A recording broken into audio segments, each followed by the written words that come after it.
दोस्तों, जैसा कि आप देख सकते हो, मेरे पीछे से रास्ता खुद ब खुद गायब हो गया है।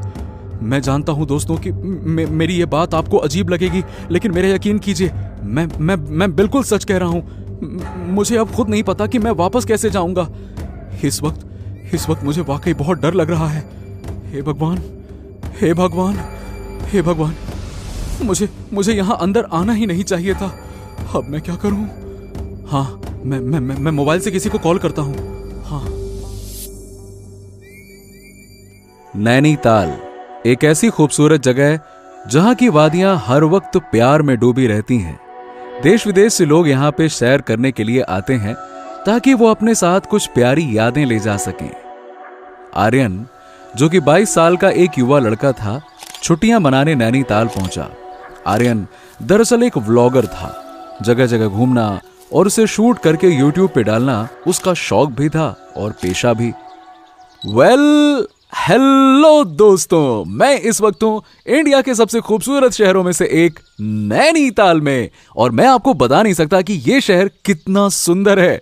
आप खुद एक बार मेरे कैमरे की नजर से इस जगह का नजारा देखकर अंदाजा लगा लीजिए। रुको मैं दिखाता हूं। ये देखो, ओए होए होए होए होए। और हाँ, उधर उस पहाड़ के पीछे एक घना जंगल है।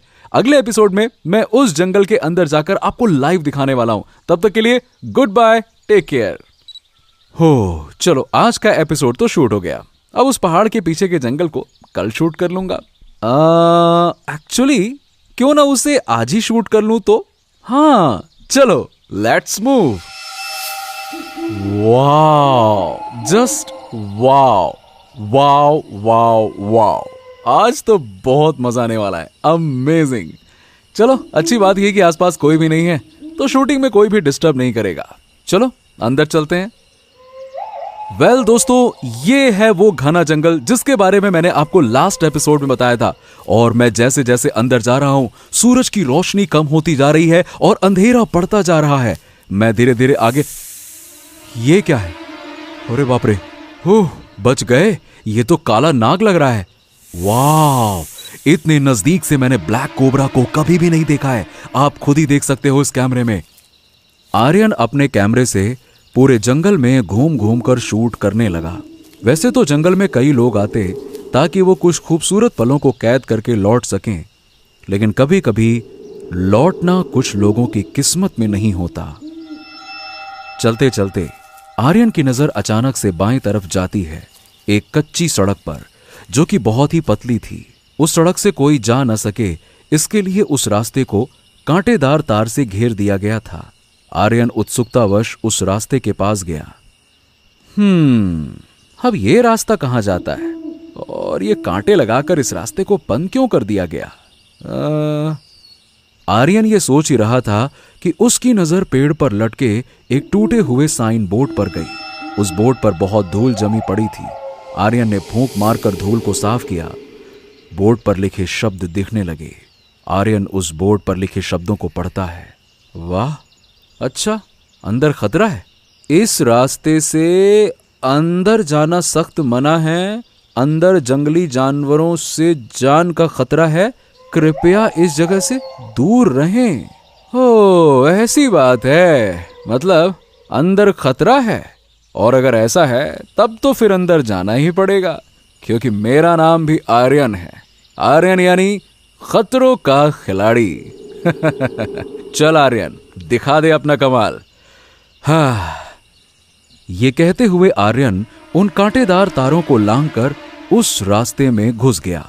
इस रास्ते को देखते हुए एक बात तो तय थी कि यह रास्ता कई सालों से बंद पड़ा था। ना कोई फॉरेस्ट गार्ड और ना ही कोई टूरिस्ट।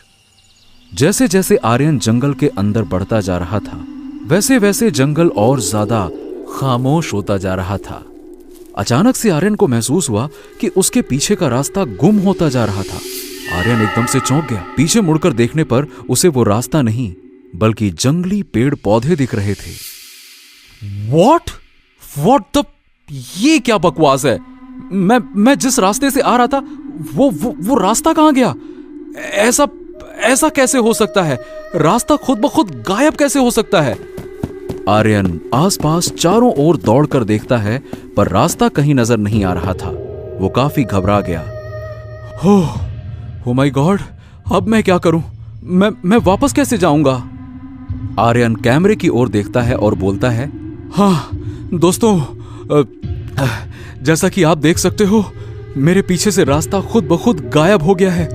मैं जानता हूं दोस्तों कि मेरी ये बात आपको अजीब लगेगी, लेकिन मेरा यकीन कीजिए, मैं बिल्कुल सच कह रहा हूं। मुझे अब खुद नहीं पता कि मैं वापस कैसे जाऊंगा। इस वक्त मुझे वाकई बहुत डर लग रहा है। हे भगवान, हे भगवान, हे भगवान, मुझे यहां अंदर आना ही नहीं चाहिए था। अब मैं क्या करूं? हाँ, मैं मोबाइल से किसी को कॉल करता हूं। हाँ। आर्यन ने अपनी जेब से मोबाइल निकाला, पर सिग्नल का दूर दूर तक पता नहीं था। आर्यन के दिमाग ने काम करना बंद कर दिया। वो पूरी ताकत के साथ चिल्लाता है, कोई है? मेरी मदद करो, मैं यहां फंस गया हूं। आर्यन की आवाज वापस लौट कर आ गई। उसके चिल्लाने से अचानक जंगल में कई तरह के जानवरों की आवाजें आने लगी। वो खामोश जंगल अचानक से जाग उठा। आर्यन हताशा में फिर से चिल्ला उठा, कोई है? प्लीज मेरी यहां मदद करो, मैं रास्ता भटक गया हूं। कोई है? आर्यन के इस बार चिल्लाते ही जंगल के पंछी और जानवरों की आवाजें एकाएक बंद हो गईं और वो जंगल फिर से खामोश हो गया। आर्यन को इस खामोशी से थोड़ी अचरज हुई, लेकिन ठीक उसी वक्त अचानक से एक काला साया हवा को चीरते हुए ठीक आर्यन के सामने आकर खड़ा हो गया। उस काले साये के चेहरे पर चमकती हुई दो लाल आंखें देख डर के मारे आर्यन के हाथ से कैमरा छूट गया और वो तेज रफ्तार में वहां से दौड़कर भागा। मगर आर्यन की रफ्तार काफी नहीं थी। वो काला साया जमीन से उछलता है और एक पेड़ से दूसरे पेड़ पर तेजी से कूदते हुए आर्यन का पीछा करने लगा। दौड़ते दौड़ते अचानक आर्यन की नजर उसी कांटेदार तार की ओर गई जहां वो साइन बोर्ड लगा था। एक समय के लिए आर्यन की जान में जान आई। उसे लगा कि जंगल से बाहर निकल जाने का रास्ता उसे मिल गया और वो साइन बोर्ड की ओर तेजी से दौड़ पड़ा। पर यह क्या, वो कांटेदार तार अपने आप आर्यन की ओर बढ़ने लगी। आर्यन के होंठ सूख गए। आर्यन डर के फिर से जंगल की ओर पलटकर भागने लगा। वो कांटेदार तार तेजी से आर्यन के पैरों की ओर लपके और उसके पैरों को जोर से बांध दिया। दर्द से आर्यन की कराह उठी।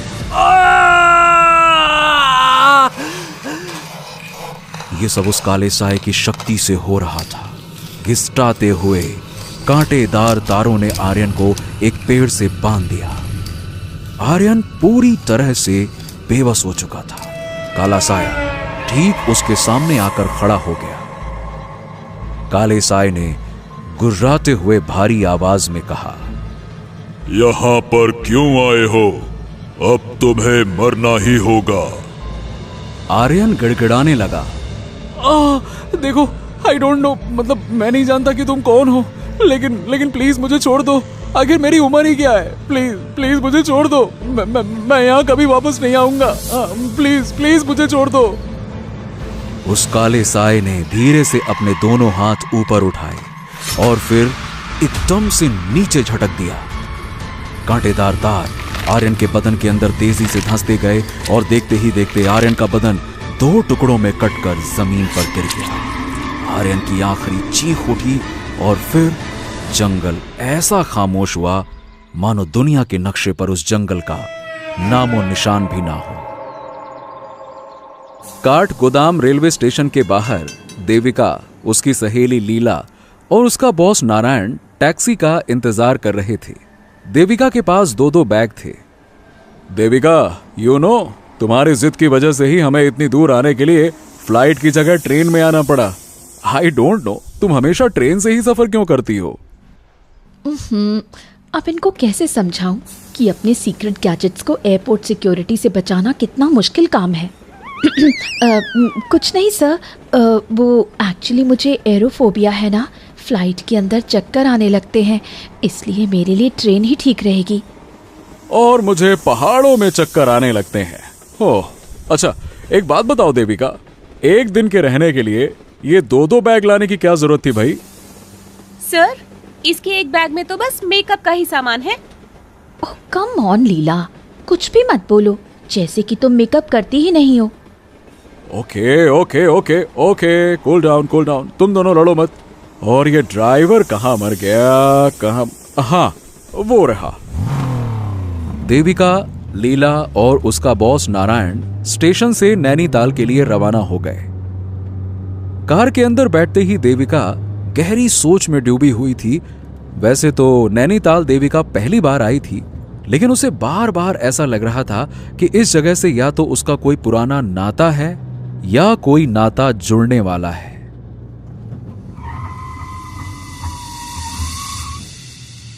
चलो भाई, अभी तो सबसे पहले अपने अपने रूम में जाओ और फ्रेश हो जाओ। आज के डिनर पर कल की स्पीच हम डिस्कस कर लेंगे। ओके चलो।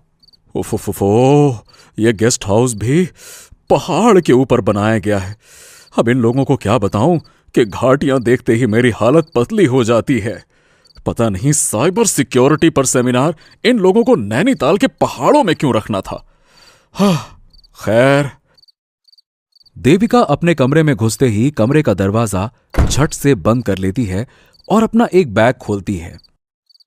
उस बैग में देविका के स्पेशल गैजेट्स जैसे स्पेक्ट्रल रीडर, ईएमएफ स्कैनर और एक सुपर स्मार्ट रिस्ट बैंड भी था। देविका उन्हें कमरे के अलमारी में रखकर लॉक कर देती है। मैंने सुना है कि पहाड़ों पर कई सारी आत्माएं भटकती हैं। अगर वाकई ऐसा है तो आज मुझे आसपास कोई ना कोई आत्मा जरूर मिलेगी। अंधेरे में ये गैजेट्स किसी भटकती हुई आत्मा को जरूर ढूंढ लेंगे। ये कहते हुए देविका शावर लेने बाथरूम में चली गई। सूरज पहाड़ों के पीछे ढल चुका था और अंधेरा धीरे धीरे वादियों में पसर रहा था। गेस्ट हाउस के पीछे से एक पतला दरवाजा धीरे से खुलता है। देविका बिना कोई आवाज किए बाहर निकलती है। देविका अपनी हुडी को टाइट करती है और गेस्ट हाउस के पीछे की ओर चलना शुरू करती है। देविका एक छोटे से जंगल की ओर बढ़ रही है। गेस्ट हाउस के पीछे का रास्ता ज्यादा लंबा नहीं था। थोड़ी दूर पर देविका को एक छोटा सा जंगल दिखा। वो जंगल की तरफ चलने लगी। जंगल में घुसने से पहले देविका ने अपना स्पेशल रिस्ट बैंड ऑन किया और ग्रीन लाइट ब्लिंक करने लगी। उसके बाद देविका ने फ्लैश लाइट ऑन किया और अंदर घुस गई। ब्यूटीफुल, काफी इंटरेस्टिंग जगह है, रहस्यमय भी और खूबसूरत भी। पहाड़ी जंगलों में कुछ तो बात है। देविका काफी एक्साइटेड थी और वो जंगल के अंदर धीरे धीरे बढ़ने लगी। उसे उम्मीद थी कि आज उसका किसी न किसी से तो सामना होने वाला है। और ठीक उसी वक्त उसके रिस्ट बैंड पर ब्लिंक करती ग्रीन लाइट एकदम से रेड कलर की हो गई। Red light? इसका मतलब है कि इस डायरेक्शन में आगे कोई है। अगर ऐसा है तो आज बहुत मजा आने वाला है। चल Devika, the mission is on. ये कहते हुए देविका ने अपना दूसरा गैजेट ऑन किया, जिससे वैसी आवाजें भी सुनी जा सकती हैं जिन्हें हमारा कान नहीं सुन सकता। अचानक देविका के एक गैजेट से कुछ आवाज आई। ईवीपी रिकॉर्डर ऑन करती हूँ। इसके जरिए मैं आत्मा की बात रिकॉर्ड कर सकती हूँ और उससे बात भी कर सकती हूँ। देविका ने जैसे ही उस मशीन को ऑन किया, कुछ ऐसी आवाजें आने लगीं जैसे कोई औरत कुछ बोल रही हो। हालांकि उस औरत की आवाज साफ नहीं थी। हेलो हेलो हेलो, कोई है? हेलो। ये आवाज तो किसी औरत की है, यानी आसपास किसी औरत की आत्मा मौजूद है। मुझे ये रिकॉर्डर उसके करीब ले जाना होगा ताकि उसकी आवाज साफ साफ सुन सकूं। देविका जिस दिशा से आवाज आ रही थी उस तरफ बढ़ गई। धीरे धीरे उस औरत की आवाज साफ सुनाई पड़ने लगी। क्या कहा? एक बार मेरे सामने तो आओ, जान से मार डालूंगी तुम्हें। ये आवाज उस पेड़ के पीछे से आ रही है। वो आत्मा वहीं पर है। देविका बेहद सावधानी के साथ दबे पांव धीरे धीरे उस पेड़ की तरफ बढ़ती है। पेड़ की तरफ पहुंचते ही देविका अचानक से चौंक गई और दूसरी तरफ से एक औरत के चीखने की आवाज आई। लीला? देविका, यहाँ क्या कर रही हो तुम? वो मैं तुम्हें ही खोज रही थी। बॉस डिनर के लिए बुला रहे हैं। क्या यार, तुमने तो डरा ही दिया। मैंने डरा दिया? जंगल में इस वक्त अकेले क्या कर रही हो तुम? और ये किसको मारने की बात कर रही थी? ओहो, अरे अंदर गेस्ट हाउस में नेटवर्क नहीं मिल रहा था ना बाबा, तो मैं बाहर आई और बात करते करते इस तरफ आ गई। और मैं अपने बॉयफ्रेंड रोहन से बात कर रही थी। मैं तो बस प्यार से कह रही थी कि एक बार सामने आओ तो जान से मार दूंगी। उसने मुझे 2 घंटे से फोन ही नहीं किया था। तुम भी ना। और ये तुम्हारे हाथ में क्या है? क्या हाथ में? ये कुछ नहीं, बस ऑडियो रिकॉर्डर है। सोचा जंगल में पंछियों की आवाज रिकॉर्ड करूंगी। खैर जल्दी चलो, बॉस गुस्सा कर रहे हैं। कल सेमिनार में स्पीच भी तो देनी है ना। लीला और देविका गेस्ट हाउस की ओर लौट गए। देविका को आज निराशा जरूर हुई, मगर हर निराशा के पीछे एक आशा छुपी होती है। देविका भी जानती थी कि आज नहीं तो कल उसका सामना किसी न किसी आत्मा से जरूर होगा। नैनीताल की वादियों में एक और खूबसूरत सुबह हुई। देविका, लीला और उनके बॉस नारायण सेमिनार हॉल में पहुंच गए थे। आज के जमाने में आपका डेटा ही आपका पैसा है, और इस पैसे यानी कि अपने डेटा को सेफ रखना ही हम सबकी जिम्मेदारी है। हैकर्स का अटैक दिन ब दिन और बड़ा होता जा रहा है। हैकर्स का क्या है, वो तो हैकर क्या कर लेगा? यहाँ तो मोबाइल में टावर ही नहीं है। सुबह से अपने रोहन से बात ही नहीं हुई मेरी। देविका लीला की बात सुनकर मुस्कुरा देती है। तभी देविका का रिस्ट गैजेट हल्के से बीप करता है। देविका तुरंत ब्लूटूथ ईयरफोन अपने कान में लगा लेती है और गैजेट पर एक पुश नोटिफिकेशन फ्लैश होता है। New suspect, paranormal death, victim Aryan Rawat. Devika के फोन पर एक न्यूज फ्लैश होती है। नैनीताल के एक जंगल में आज सुबह एक और लाश 2 टुकड़ों में मिली। पुलिस के कहने के मुताबिक यह किसी जंगली जानवर का हमला है, लेकिन वहां के गांव वाले और आदिवासियों का कहना है कि यह किसी प्रेत आत्मा का काम है। यह चौथी बार है जब इसी जंगल में कोई मौत इस तरह से हुई है। देविका तुरंत अपना गैजेट बंद कर देती है। उसकी आंखों का एक्सप्रेशन बदल जाता है। क्या हुआ? सब ठीक है? हाँ, ओ यस, सब ठीक है। वो माँ का फोन आ गया था। और अब मैं बुलाना चाहूंगा अपने सबसे फेवरेट स्टूडेंट और एम्प्लॉय को, जो कंप्यूटर की दुनिया की बादशाह, oh my mistake, sorry, I mean to say कि महारानी। Yes, let's welcome miss Devika Hegde. अरे ये लड़की हमेशा टाइम पर ही धोखा देती है।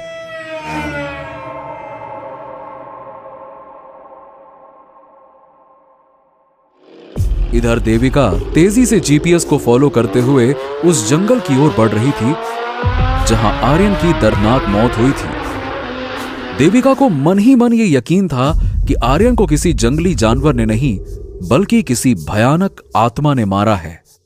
जीपीएस फॉलो करते हुए देविका जंगल तक आ जाती है। वो अपनी बाइक पार्क करके अंदर की ओर जाती है। थोड़ी दूर चलते हुए उसे वही साइन बोर्ड दिखता है जिसे आर्यन ने इग्नोर किया था। जंगल के अंदर थोड़ी देर चलने के बाद उसका ईएमएफ सेंसर गैजेट आवाज करने लगता है। इस बार मैं धोखा नहीं खा सकती। इस बार इस जंगल में वाकई कोई है। देविका जैसे जैसे आगे बढ़ रही थी, जंगल का तापमान गिरता जा रहा था। देविका को अचानक से ठंड लगने लगी। ठंड अचानक से बढ़ती जा रही है। वो आत्मा मेरे आसपास ही है। मुझे उससे बात करनी चाहिए। देविका तुरंत अपना दूसरा गैजेट ऑन करती है। हेलो, कोई है मेरे आसपास? सामने आओ, मैं जानती हूं तुम यहीं हो। चुपचाप मेरे सामने आ जाओ, वरना तुम्हें कैद करने में मुझे देर नहीं लगेगी। देविका ने आत्मा को ललकारा। थोड़ी देर के लिए एकदम खामोशी छा गई और फिर देविका के गैजेट से एक भारी गुर्राती हुई आवाज आई। मरेगी, मरेगी तू, बहुत बुरी मौत मरेगी तू। चली जा, चली जा, वरना मार डालूंगा तुझे। देविका ने हिम्मत दिखाई। दूर से क्या डराता है, पहले मेरे सामने तो आ। अचानक पेड़ में हलचल हुई, सारे पत्ते हिलने लगे, जंगल के जानवर और पंछी चीखने लगे।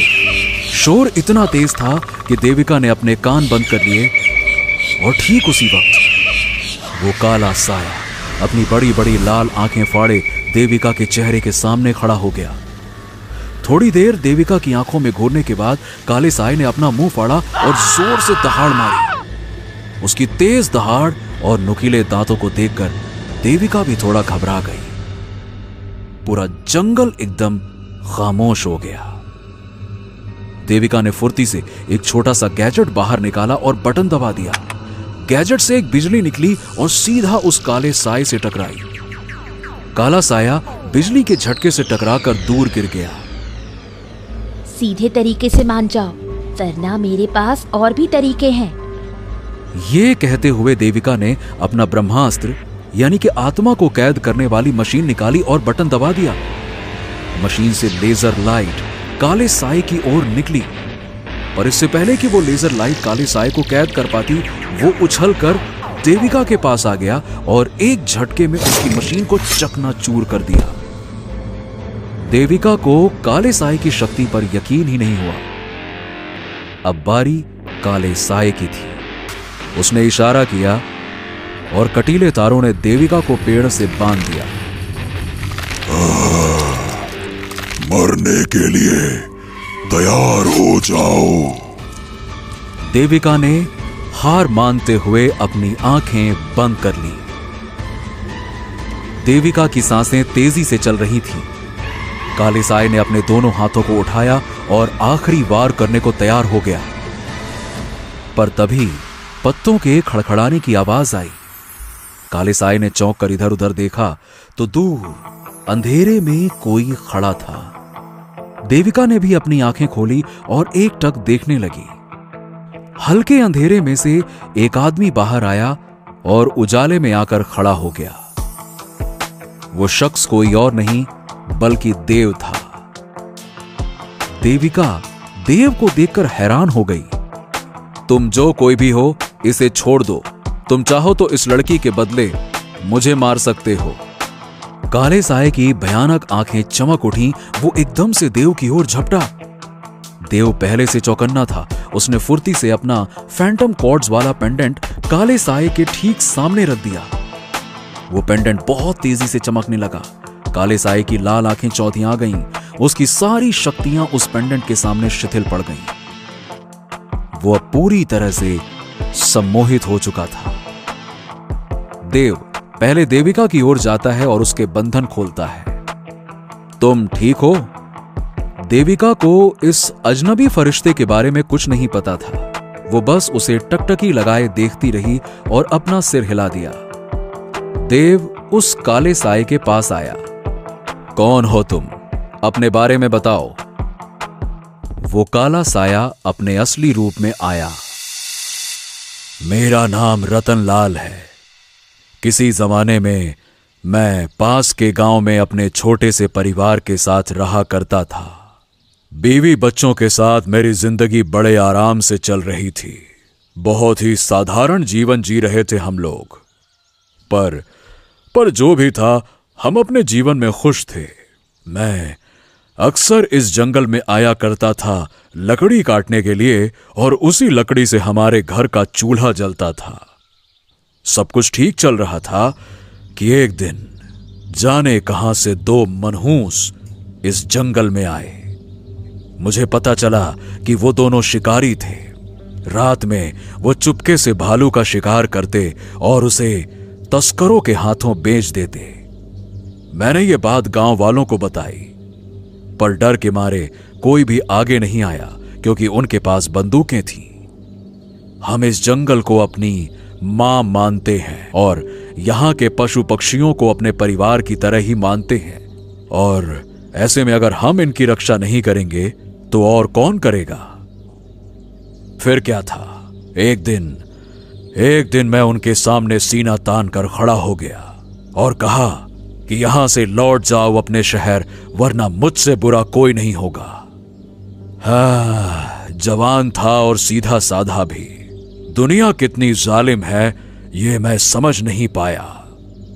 वो निहत्थे होते तो अकेला लड़ जाता उनसे, पर उनके पास बड़ी बड़ी बंदूकें थी। एक गोली आई और मेरे पैर पर लगी। मैं लहूलुहान होकर नीचे गिर गया। उन्होंने मुझे घसीटकर पेड़ से बांध दिया और बहुत मारा, बहुत। मैं भीख मांगता रहा, मैं दर्द से चिल्लाता रहा, रहम की भीख मांगता रहा कि मुझे छोड़ दो, छोड़ दो। अपने बीवी और बच्चों की दुहाई भी दी, लेकिन उन लोगों ने मेरी एक भी नहीं सुनी। उनके पास एक तलवार भी थी। उस तलवार से उन्होंने मुझे काट कर वहीं मार डाला। 3 दिन तक मेरी लाश 2 टुकड़ों में वहीं पड़ी रही। बाद में मेरी लाश को जंगली जानवर घसीट कर ले गए।